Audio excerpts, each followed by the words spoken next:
G'day and welcome to the Patently Strategic Podcast, where we discuss all things at the intersection of business, technology, and patents. This podcast is a monthly discussion amongst experts in the field of patenting. It is for inventors, founders, and IP professionals alike, established or aspiring. And in today's episode, we're talking about games. From patenting classic board games like Monopoly and Battleship back in the 1930s, to challenges with protecting modern innovations in areas like game development and VR, our experts are breaking down everything you need to know about patenting games so you don't end up just rolling the dice when it comes to investing in protections for your entertaining innovations. As a bonus in this month's episode, we're bringing you two dealers. Dr. David Jaggerl, president of Jaggerl Consulting, will be covering the physical realm of board games and toys. Kristen Hansen, patent strategist and software guru here at Aurora, will be covering all things computer and video games in the second half. David and Kristen are joined today by our always exceptional group of IP experts, two exceptional gamers who would never be regarded as NPCs. Dr. Ashley Sloat, expert hotel builder and securer of rights on properties of all colors, but especially the green ones, and Ty Davis, who's always playing chess when it comes to claims. Before getting twisted up in the panel's non-trivial pursuit today, we'd like to take you to the next installment of the Mossoff Minute, a new monthly segment that builds on our Patent Wars episode and features short conversations with Professor Adam Mossoff, providing updates and quick takes on movements in patent reform, significant court rulings, innovation policy happenings, innovation history spotlights, occasional Star Wars references, and always guaranteed to enrich your cranium. Adam recently attended the annual Inventors Hall of Fame induction ceremony and discusses two sets of inductees and their groundbreaking inventions of the mRNA platform and CRISPR gene editing technology. Recently inducted into the National Inventors Hall of Fame are four incredible innovators that have changed everyone's lives the world over. We're talking specifically about Dr. Carrico and Dr. Weissman for their invention of the mRNA technology platform, and Drs. Doudna and Dr. Charpentier for their invention of the CRISPR gene editing technology.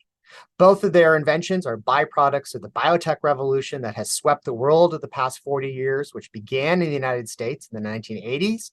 And even more importantly, their research, which began in the 1990s and the turn of the 21st century, was supported by and based on the reliable and effective patent rights that were secured in their innovations, and thus promising them a return on their investments and the ability to commercialize their innovations in the healthcare markets around the world.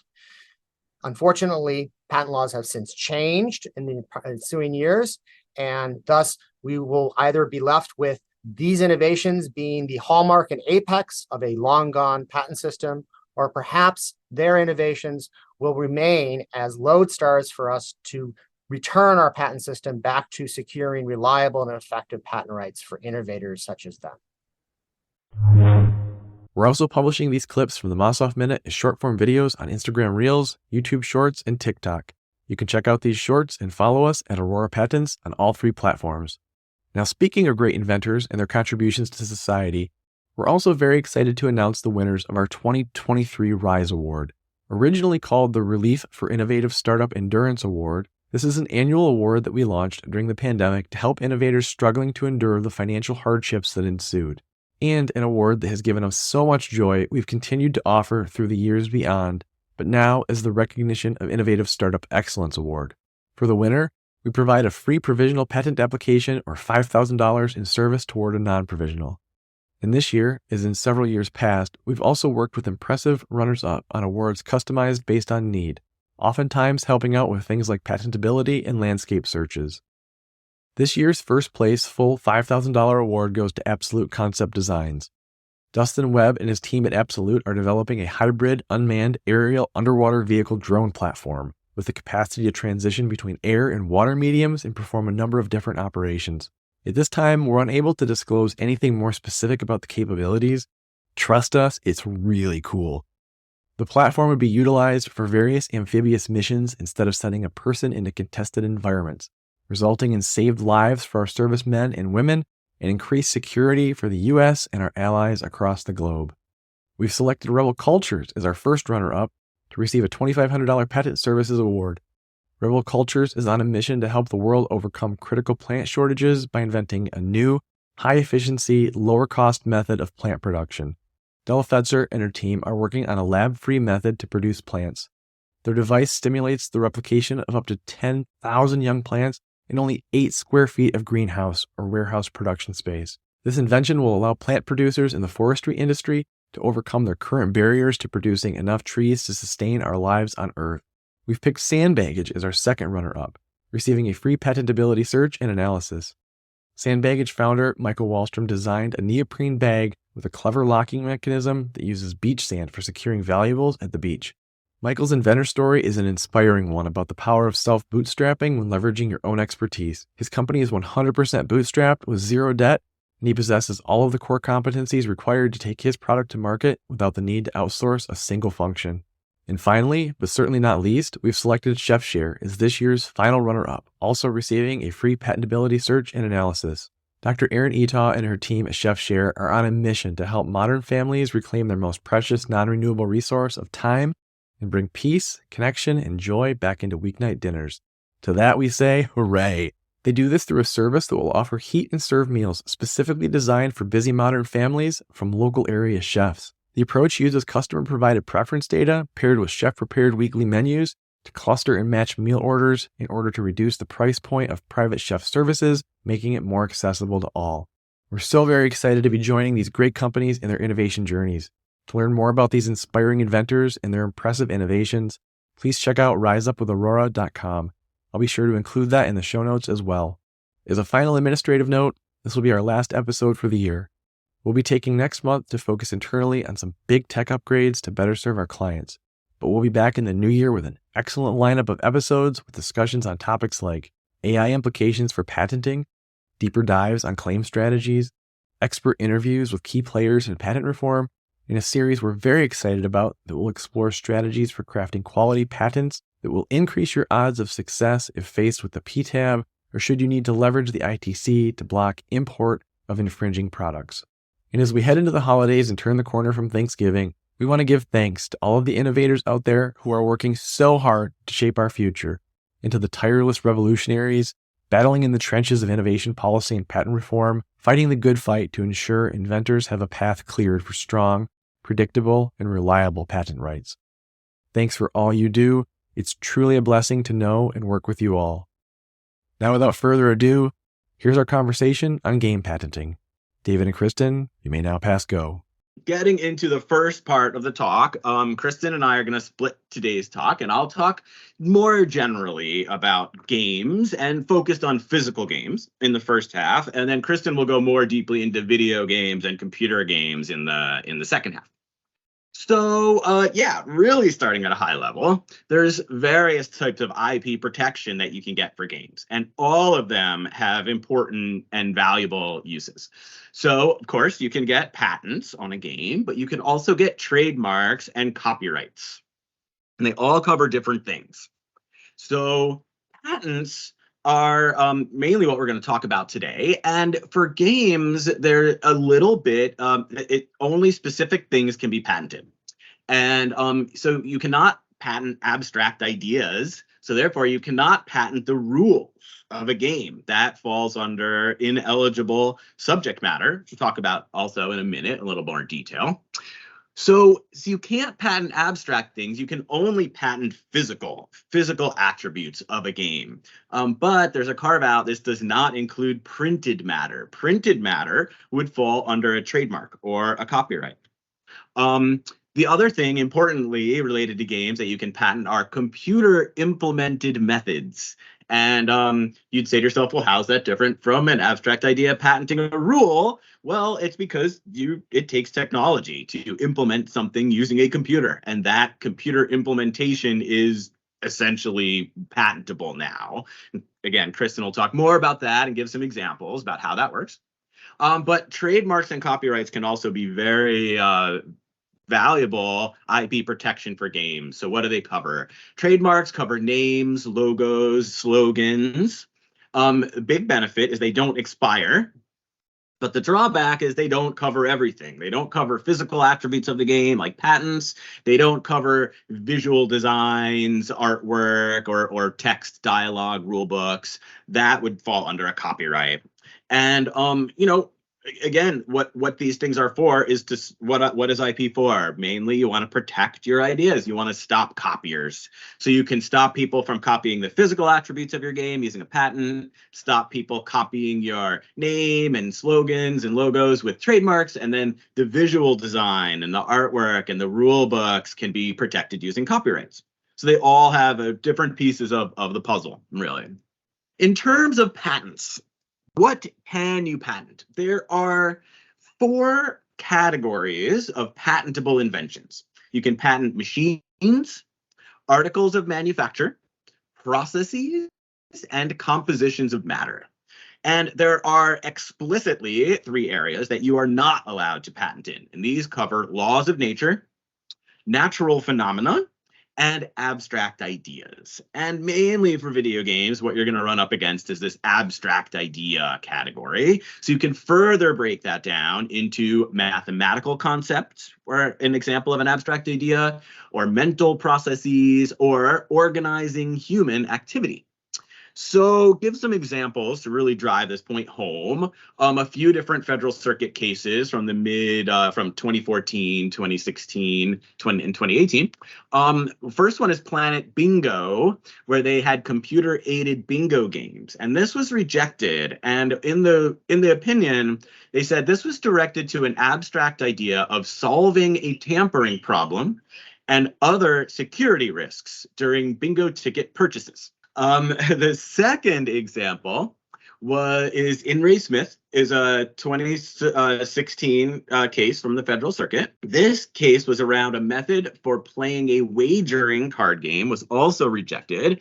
Similarly, in this case, they said it was similar to a method of mitigating financial settlement risks, which were described in large precedential cases around 101 that are relatively recent of Bilski and Alice, these very famous cases now that have set up the current thinking of this 101 section and patent ineligibility. So these methods of solving a tampering problem or security risks or mitigating financial settlement risks, these are termed abstract ideas, and a lot of times under that group of organizing human activity, which is not patentable. Last example, in Re Marco Guldinar, was a wagering dice game. So this game had 3 dice with different faces marked, and then you wagered on an outcome. And this, again, they said, well, it falls within organizing human activity, abstract idea. This is not patentable. Interestingly, they also tried to patent the indicia, the markings on the dice, and that was also rejected due to the printed matter doctrine, which is that little carve out that you can't patent printed matter, printed things. And these were all sort of confirmed cases. So abstract ideas are something you can run into when you try to patent certain aspect of games. But what can you patent? There's lots of things that you can patent. And so I've got some fun examples, and I'll just sort of run through them and then go back and sort of hit some commonalities and some interesting points. But both Monopoly and Battleship were patented in 1935.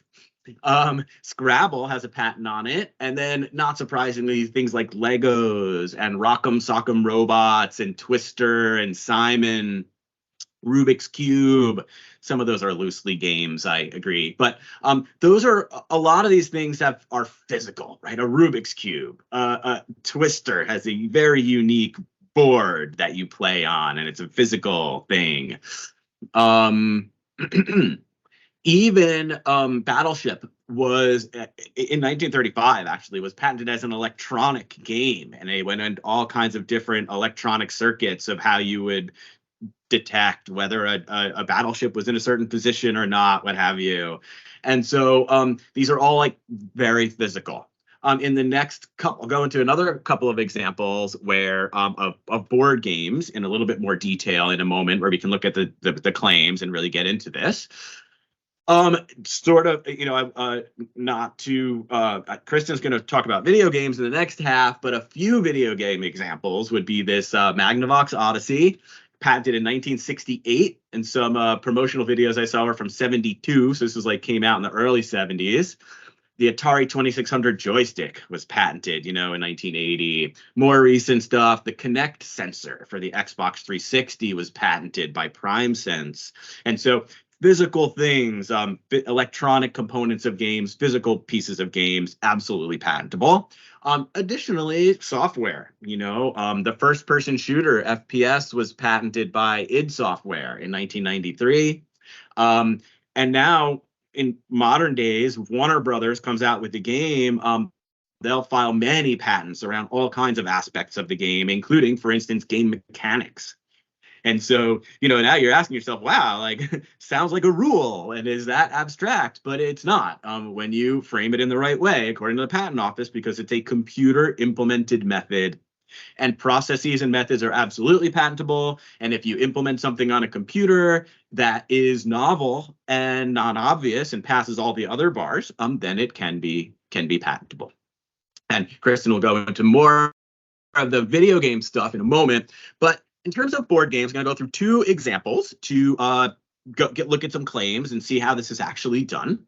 So this one is an apparatus and method of playing a board game simulating horse racing and wagering. So they've got a board and it's got a race course on it, and horses move around the race course, and there's other pieces to this game. So what does the claim look like? They claim a board game simulating racing and betting. And this board game includes a game board, a plurality of player position markers, a plurality of betting chips, and a plurality of chance cards. So these are physical things. So this is patent eligible. Now the next question would be, is it novel? Is it non-obvious? And this was patented in the mid-90s, and at the time it was. So this patent was granted. And if you look at the claim in a little more detail, it describes a game board with various physical attributes of that game board. So the game board has a race course and infield portion. It has concentric tracks and an equal number of playing positions. It has, plurality of betting spaces equal in number to the number of plurality of tracks, etc. So it describes the game board. It describes all these physical attributes of the game board. And again, that was determined to be patentable, novel. It was patent eligible, but also novel and non-obvious. So it was allowed. Interesting. This was claim 1. Interesting, claim 8 in the same patent was a method. And this method of playing a board game, simulating horse racing and betting. And the first clause is providing a game apparatus. And this game apparatus has a game board, it has player position markers, it has betting tickets, it has chance cards. All of the limitations from claim 1 are repeated in this providing step or block of this method. Then the next blocks of the method are determine the order of play, placing player position markers, turning an odds card over, explaining some about the rules or some of how you would play the game. But as we talked about before, I believe that if that providing step was not there and did not describe the physical attributes of the game, it was just the method steps, how to play it, that would have been ineligible. And so this is a way to patent a game, make it eligible, and also include some of description of the rules or how the game is played in a patent claim. Second example is very similar. Construction board game with a chance device. So this is a board game to be played by more than one person, the winner of said game being the first person to fill an identified playing area on the board. And this board game comprises a board, playing pieces, and a die. Very physical things. And then they go into the physical attributes of those things. The board has identifiable playing area divided into identical units that are each a basic geometric shape. And then the playing pieces are multiples, geometric configurations of a whole number multiple of those geometric shapes.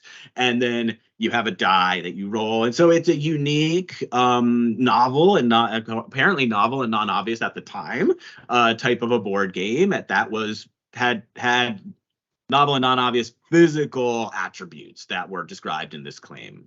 And almost by the playbook, again, claim 40 in the same patent is a method with providing steps So this very similar. You provide a board, you provide the playing pieces, you provide an indicating means, in this case, for example, a die.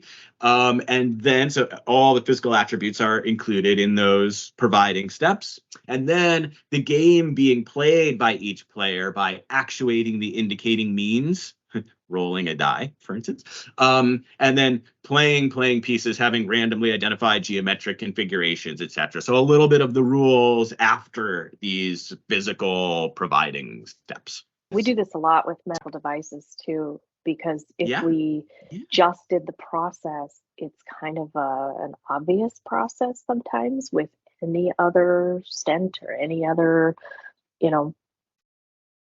device. So that providing step can be really powerful. You just want to make sure you don't go too narrow, I guess, in that step, because then it's pretty easy to design around. Yeah, that's interesting. Right. The games are not the only place where patent and eligibility problems come in with describing how something might be used, or, Kristen, like you said, just trying to differentiate the technology, describing physical attributes of something that is used in a particular way inside of a method step. Yeah, absolutely. That's interesting. The last example is a little bit of a segue into Kristen's area. So this is this is back to the Magnavox Odyssey, the very first video game console. And so if you ever saw a claim that was directed to physical attributes, this would be one. So this is really it's a great patent. It's super interesting. So how it starts is in combination with a standard television receiver, an apparatus for generating signals representing a symbol to be displayed on the screen of said television receiver. This is just at the very core of a video game. You've got a box that sends signals to a TV to put a symbol on the screen. And what's in that box? Well, they really get into it. It's like a means for generating sync signals and a first and a second sawtooth wave. And then you've got slicers and, a coincidence gate that when sync signals and the slicers, and then an RF oscillator. I mean, really get into the electrical engineering description of how one would do this.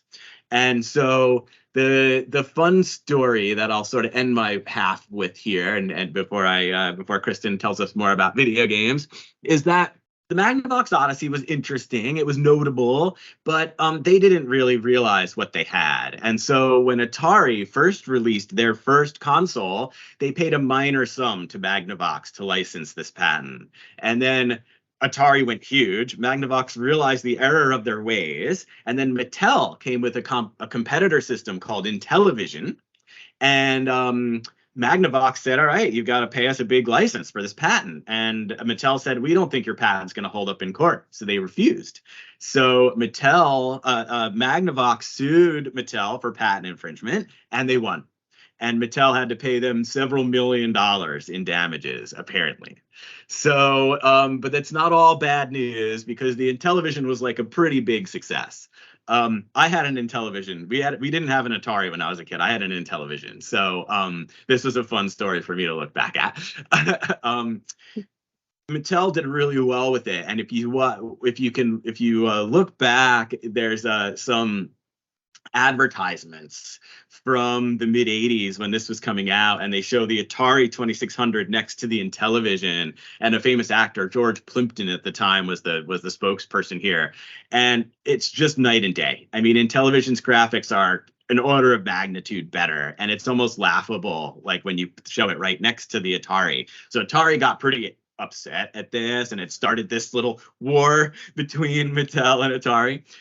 But the Intellivision did really well, and Mattel licensed it even to companies like Tandy and Radio Shack and Sears. And at one point, Intellivision had about 20% of the market share. So I think they say here, Mattel put $1.3 billion into, I believe, just this Intellivision. So the fact they had to pay a few million to Magnavox was probably in their business plan, and probably was justified. Yeah. But interesting story.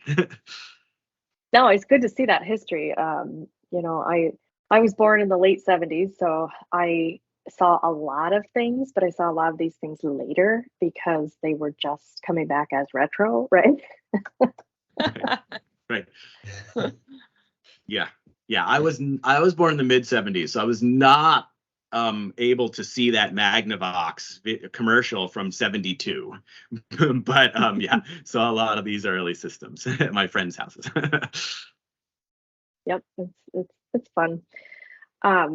Yeah, Dave pinged me to do this second half because I've spent almost a decade of my life prosecuting and drafting virtual reality and augmented reality, extended reality, mixed reality, and basically online streaming platform stuff for Google. And it has been an interesting ride to see exactly what you need to put in a claim to get it allowed, to watch from the early augmented and virtual reality beginnings where you could basically take a game that is already patented as a video game and plop it into augmented reality or virtual reality. And lo and behold, yeah, that's patentable because we've never seen it described as being in virtual reality before. And cut to 5-6 years into that practice, and no way, you have to have something much more unique, much more interesting, and just more than just the virtual space, right? It no longer served like it used to. But either way, it's interesting content, and it's always fun it's fun for me to talk about anyway. I'm not a huge gamer, but I did grow up playing like first person games. My mom always, my mom was interested in first game shooter. What is it, Dave? It's first person First shooter person games. shooters, yeah. Yeah. So she would play Doom and Hexen on the computer, and of course in my spare time I'd be like, yeah, okay, I'll play, but I never got into it like she did. So let's just get started here. So video games are electronic games that require interaction with a display device or a user interface. And those terms, electronic, interaction, display device, user interface, those are important terms because those are the pieces that happen to be patentable as a video game. So the electronics can be anything from the hardware to the console to auxiliary devices that go with these systems. The interaction can actually be part of a method in the algorithm or part of a method that happens during the game. The display device or the user interface. Display device, again, can be hardware. So if you develop like a new augmented reality goggle or headset, that could be a display device that could have patentable aspects. The software running on those display devices can also have patentable aspects. And I spent a very good amount of time with inventors in that space in particular, because Google was always working with and against Oculus and Sony and Samsung, and always trying to be the first, right, to the new device. So the other piece of this is the user interfaces. Not a lot of people know that user interfaces are patentable, and that the graphical aspects of them can be in a utility patent and or a design patent. So that's kind of cool. So you could go after a couple different things there. And often these inventions combine hardware with software innovation. And that sweet spot is where you're going to get the most inventions in the area. Some argue it would be software, but I almost always see a claim in the claim set for these sorts of inventions with a hardware device doing some of this. And then we bring in some software innovation or some algorithms. And then one piece that I ran across as I was putting this presentation together, this is something that is well known in the software space and well known to people who craft software claims. But I thought, this team doesn't see every single patent they write as a software patent. So I thought I would talk a little bit about undetectability. So sometimes video games and the content running them, they function in an undetectable manner. And what I mean by that is, as a user playing a game and interfacing with a software game, they will not necessarily know how the content on the screen is being performed in order to present it to them in a certain way. They may not know the algorithm that allows the illumination within a game, or they may not know the algorithm that calculates and determines how a character might move compared to how another character might move.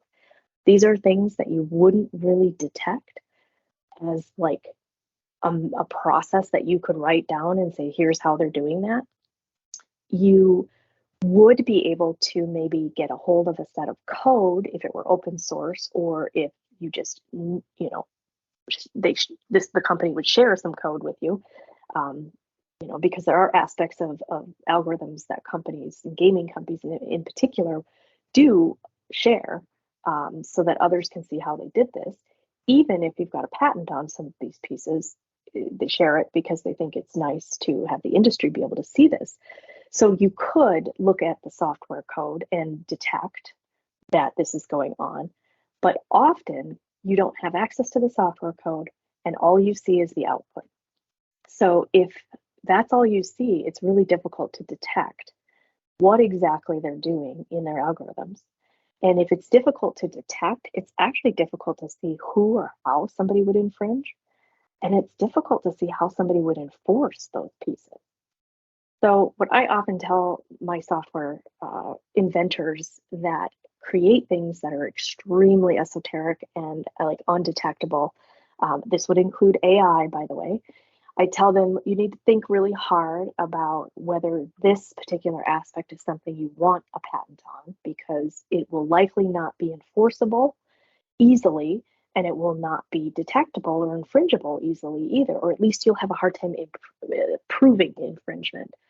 That doesn't mean it's a useless patent. It just means you need to understand as an inventor or as a company that you might have a portfolio where 30% of your patents are not detectable, but they are interesting just in case someone were to do it and you could detect that they were doing it your way, right? So some ways that come up later after you've gotten your patent for some undetectable software piece, and you see 3 other players out there, maybe 3 other games, and you're like, hey, they seem to be doing exactly what I did in my game, and I have a patent to that. So you look at the game, you cannot prove it, but video game companies advertise content, they share code occasionally, they use open source occasionally. They have software specifications and product specifications and manuals and literature that you can actually research. So a lot of this is available, you know, to the common person. You have a lot of litigators out there who will start there and see if somebody has infringed the product of the company that they are representing by looking at other companies' literature, right? And sometimes code. Otherwise, there's just really no way to detect what these algorithms are doing. If you think about it from like a hardware sense, you can detect that sensors are functioning somehow and the output is from a certain kind of sensor. You can look at boards, electrical boards, and you can reverse engineer and see exactly how their product might be working for hardware. And mechanical, same thing, right? You see how it's working, you see how something twists, how something is shaped. So that's a little bit easier, and they're clearly detectable. So anyway, long story short, when you're looking at undetectable features in your algorithms, you do really want to make sure your clients understand that they may not be looking at a licensing situation if it isn't obvious or clear exactly how they're going about these patentable pieces. So usually with a method, you will distill what the inventor is doing into a broad enough set of steps that you could go after somebody doing that, each broad piece of that step in combination. And so usually you can get around this problem, but with video games in particular, you've got, you know, things going around in the background that where you're maybe looking at 3 or 4 characters on a screen and dictating how they interact, and then you've got user input, you've got all kinds of things that you're tracking, but that's not necessarily easy to detect how they're doing that. So just a thought. Any questions on that, by the way, before I move on? So good to bring Makes up though. sense. Okay, so as I alluded to, video games have patentable concepts that are hardware, software, and interactions amongst the device and the software themselves. So hardware, you're looking at controllers or viewing devices and headsets, video generation devices, set-top boxes or consoles. All of those things are patentable in some version or some way, and some of them are patentable just by virtue of using a console with a controller and performing a software method, right? Some of these patents, you're bringing in all kinds of pieces to make this a patentable system. Things with sensors or proximity sensors, optics or computer vision has hardware aspects to it that would be patentable. From a software perspective, you've got game mechanics, interactive elements and gameplay elements that show up on the screen and act a certain way based on the input they receive or based on how the game is programmed. You've got some multiplayer interaction or views that can be part of a patentable aspect, here of a game. And I will say with that, just adding a multiplayer ability to your game is not going to get it patentable. But if you have a multiplayer game that actually recognizes a few things and does something with those recognizable things, and then also performs another piece, you might begin to approach something that's patentable. And it's patentable because it's interesting multiplayer interactions. One good example of that I can think of is like adding video conferencing aspects to your gaming platform or streaming platform. That might be kind of cool. And that's been done, but there are pieces of that have not. And what you will see is the gaming community will overlap the teleconference and productivity or office work community. And you'll see that there are lots of things in like Zoom and Teams and video conferencing software like that that are pulled from the gaming industry, or maybe are pulled from the even the acting or the production industry of movies. So all of these interface a little bit and they overlap a lot. And what you need to know about that is, so sometimes it is shocking that you cannot get a certain patent through for a video game because it's already been done for like animation for movies, for example. It's already been patented or it's already been well described, right? The other software pieces that are patentable, graphics and animations do have an aspect that can be patentable because they're like a user interface. If you're describing exactly what's going on in the user interface or exactly how things are laid out, you can get a utility patent on that, but you can also look at design patents for that, and that comes with animation stills or animation transitions too. As I alluded to earlier, virtual reality, augmented reality, extended reality, mixed reality, all of those aspects, all of those things have aspects to them, and all of those will add something different to a game. So if you can use a piece of that in your patent, that's always helpful. Compression techniques are also software-based innovation in gaming, streaming, broadcasting architectures, hosting architectures, techniques to use a game to improve something, right? We're seeing this a lot in the medical industry where you pull in some sort of gaming app and it looks like a gaming app, but it's really trying to get you to do your exercises for the day because maybe you have to do your physical therapy. So things like that, those become interesting software patents as well. Now, this is the hierarchy of game elements, and this is something that video game developers think about a lot, and the rest of the world just doesn't. The rest of the world just says, oh, okay, this is a game, this is what it does. But they don't think about how this was put together. And so you've got most video game developers first and foremost thinking of, what do I want my game to do? What are the mechanics of my game or the dynamics of my game, right? So they're looking at things like, do I have teams? Do I have virtual content? Do I have quests? Do I give points? Do I have levels?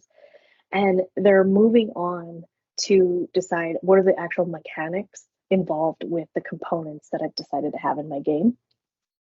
And components on their own are not always patentable. These are pieces that maybe would be patentable if they are part of a user interface.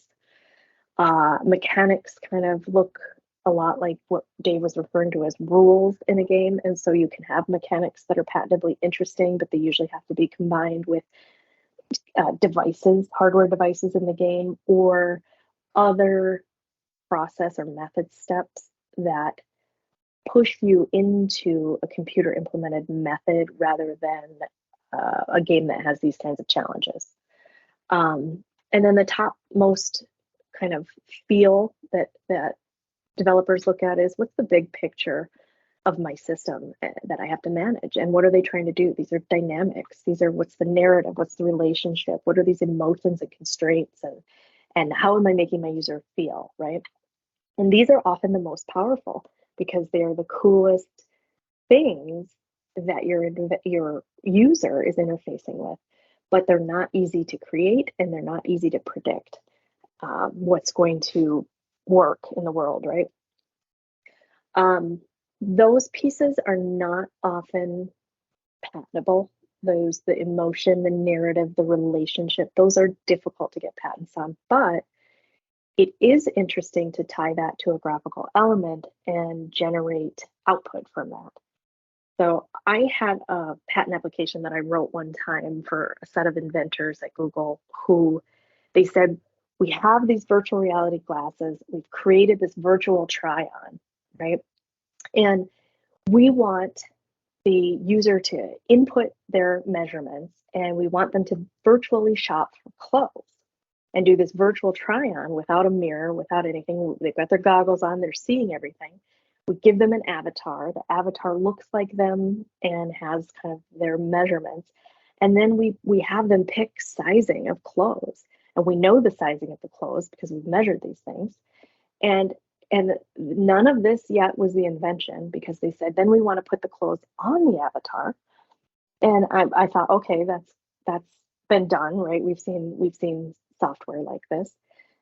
And he says, then we want to give the user a look or a expression on their face based on how the clothes are fitting. And I said, okay, what are some example expressions, right? And the guy says, well, you can have a real frowny face, or you can have an eye roll, or you can have a head nod or a head shake. And, he went on and on. And I said, okay, so what are some examples that we're going to show on the avatar to indicate, why the face is that way and what's going on?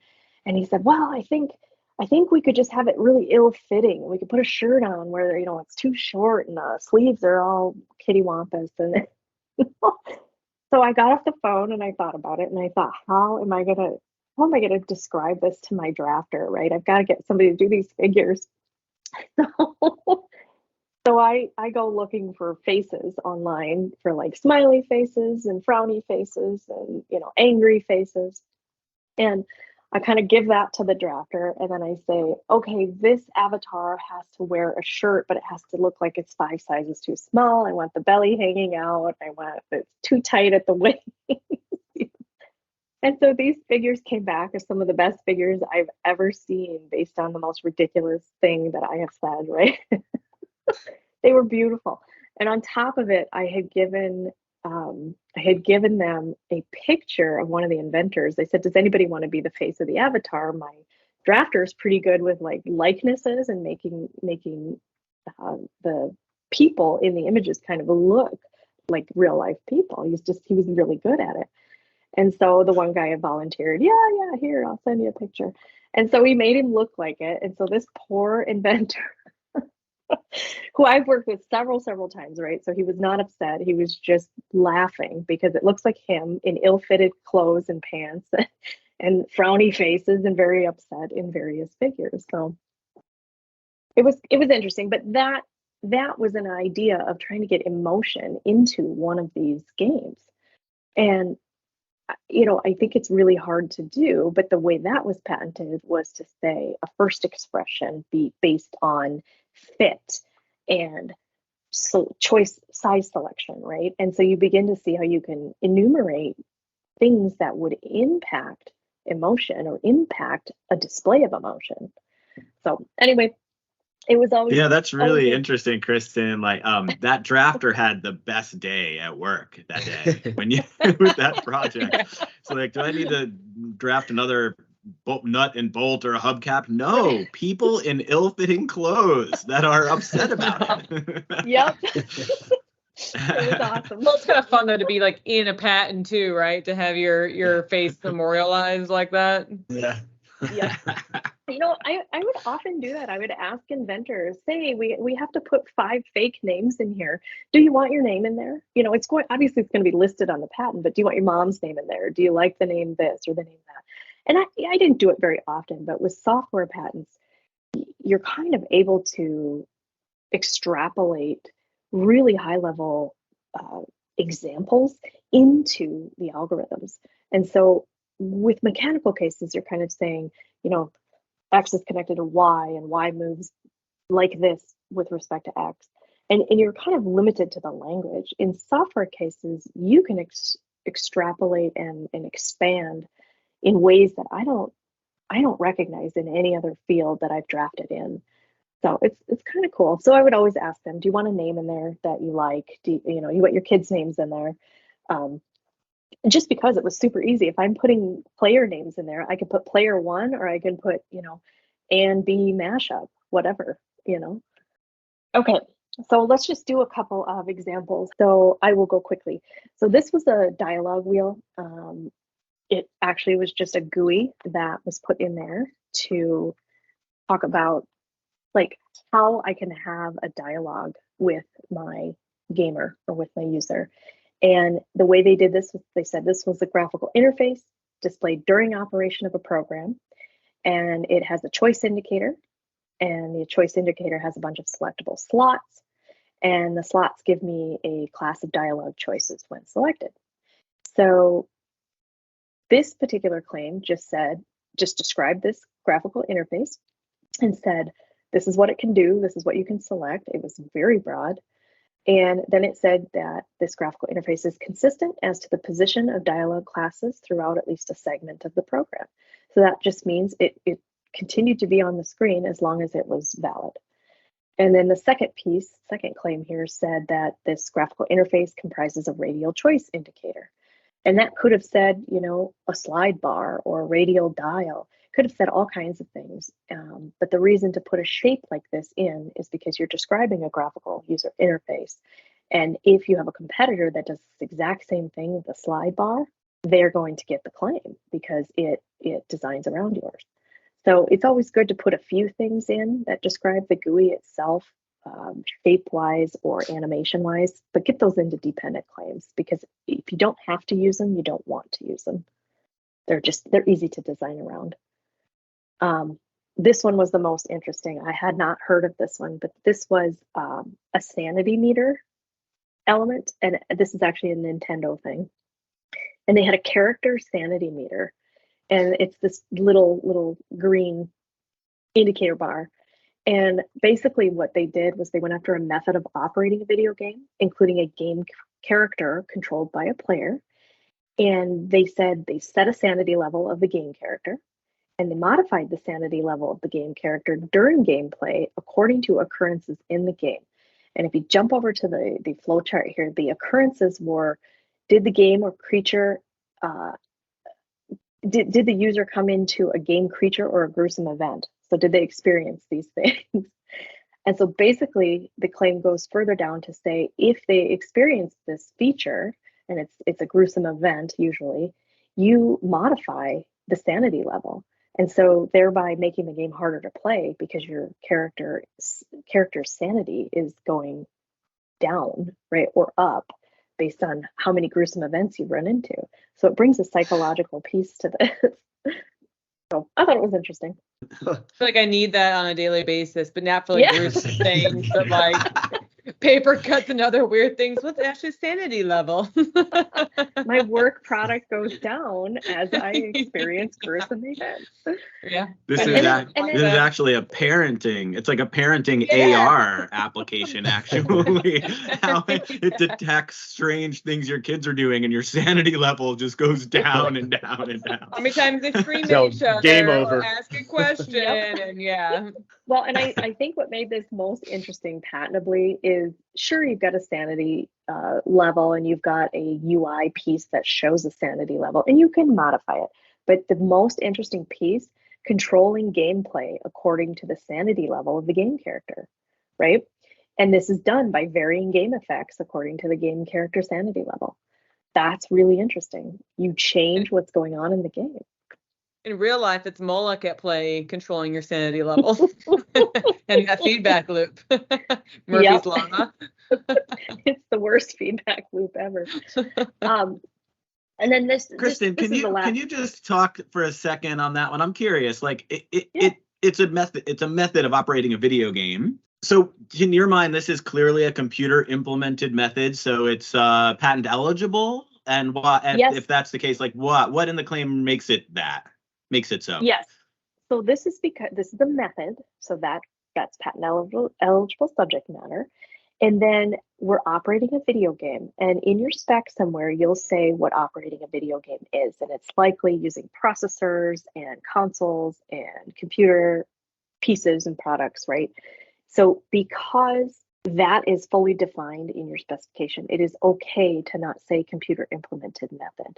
Other areas that are outside of video games and outside of like very clear computer oriented things, I often will say a computer implemented method, and I will put it in there to make it very clear, because I maybe don't want somebody to think if I'm working on a medical device and I have a computer implemented method that I'm sorry, and I don't say computer implemented, I maybe don't want them to think that this is just a method of operating this physical device.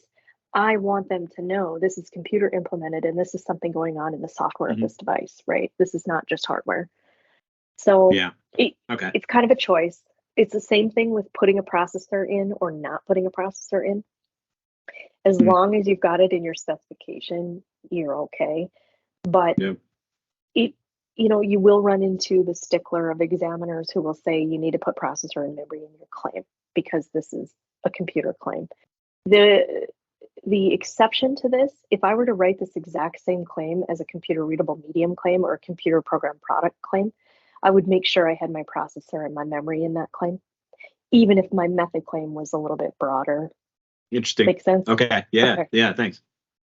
Okay, the last one is just straight hardware with a little bit of software operating on it. So this was a wireless control unit for converting a video game system having a console and game controller ports. The wireless control unit is actually something that runs and is installed within the game controller itself usually. So this wireless control unit is claimed as having a game controller with a plurality of user operable switches for producing game information signals. And that game controller also has a sleep function for powering down the game controller in response to detected inactivity of the operable switches for a period of time. And then the wireless controller unit also has a console interface for looking at all of this content and receiving these signals. So you have the game controller itself, but you also have the wireless controller unit that's installed in the game controller. And the fact that these method pieces, like for powering down, for XYZ, for performing things, those are software triggered hardware changes. Okay, so I did not look, but I expect to see another claim in this application that goes after a method that looks for these things and then creates these powered down occurrences. Okay, so I just wanted to give you kind of a software, a GUI element, and a combined software and hardware example. I like And it. that's it. Any questions? Awesome. I Oh, had a question real quick, and it's just kind of hypothetical that I kept running through. You know, kind of what we've learned from David's, game board claim sets. What if say I was an entity that developed a very universal, very broadly used VR system. And once that was found novel, whatever, just going through, instead of having, providing that game board element on the, gameplay methods of those games, could you just replace that with the very broad universal VR system and pretty much repatent game boards or something? Does that make sense? I guess. Yeah. So you're trying to broaden that initial claim that had more aspects of your system in it to just saying a VR system, and then keeping maybe your other 3 elements. Yeah, I mean, you can try that. What happens is this: if you don't have enough explicit VR system elements to overcome prior art being applied against you, then you'll be rejected. But if you feel like you have 3 or 4 clauses in that claim that are really specific to how your game works, and those maybe would stand on their own if we didn't have this requirement of having a piece of hardware run this, then you could try to go after that alone on a processor. And in a dependent claim, you could say wherein the processor is operating a virtual reality system or world or whatever, right? So you could try it. I typically would not, because often those inventions aren't detectable when you start getting in the weeds in those clauses below your system. But if they are, and it's important, right? It's an important aspect. It's something that the world is working on. Then it would maybe be worth it, because if you can prove somebody's infringing later, you have a patent, right? You don't have to wonder if somebody else is going to sue you because you had the idea but you didn't patent it, right? So it's kind of a middle of the road decision. It's very hard to decide to patent or not patent undetectable content. Okay, thank you. Thanks, everyone. I really, really appreciate it. Yeah. Yep. Thank you very much. That was interesting. All right, that's all for today, folks. Thanks for listening, and remember to check us out at aurorapatents.com for more great podcasts, blogs, and videos covering all things patent strategy. And if you're an agent or attorney and would like to be part of the discussion, or an inventor with a topic you'd like to hear discussed, email us at podcast@aurorapatents.com. Do remember that this podcast does not constitute legal advice, and until next time, keep calm and patent on.